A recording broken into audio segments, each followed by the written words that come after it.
All right, let's get right into it. Today, we're tackling a really big question. Where does building wealth actually begin? Because I'm going to bet it's not where you think.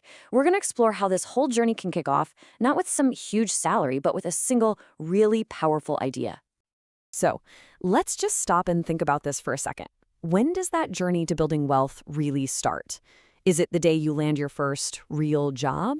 The moment you finally open a savings account? Or is the starting line actually somewhere else entirely? And this is what most of us believe, right? It's this common idea that you can't even start thinking about your financial future until you've got this big, high-paying job. We're kind of taught to focus on that big number as the official starting line. But what if that's not the whole picture? And here it is. This is the big shift. The crucial point. Building wealth doesn't start with a specific amount of money. It starts with a specific mindset. It all begins the very moment you take any amount of cash, doesn't matter how small, and you decide its future on purpose. That one word, intention, well, it changes everything. Okay, so before you can even act with intention, you've got to change how you see money. We're not talking about spreadsheets or apps just yet. This is all about psychology. It's about shifting your entire perspective. This gets right to the heart of it, you know? Our relationship with money, for so many of us, it's just packed with emotion. It's a source of stress, maybe fear, or just a way to keep score. But the real game changer is when you start seeing it differently. What if money is just a resource, a tool that you can use to build the life you actually want? It's something you control, not something that controls you. So, how does this new way of thinking actually turn into action? Well, it brings us to the core concept for today. The first rupee. And trust me, this isn't just any old rupee. This is the one that changes the entire game. And here's the idea in a nutshell. It really doesn't matter if it's 10 rupees or 1,000. The first rupee is simply the first bit of money you don't just mindlessly spend. It's the one you look at and consciously give a job to, pointing it toward a specific goal. It's a symbol of your new intentional approach.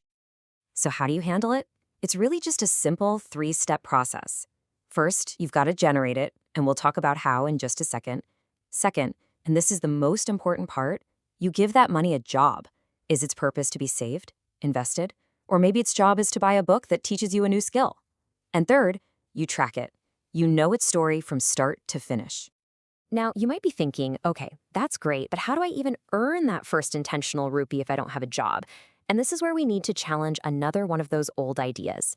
Let's talk about what your most valuable asset really is right now. Just let that sink in for a second. Your ability to earn money isn't tied to some future job title. It's tied to what you can do. Your skills are the engine that can create income at any stage. Whether you're a student or just starting out in your career, they are your true starting capital.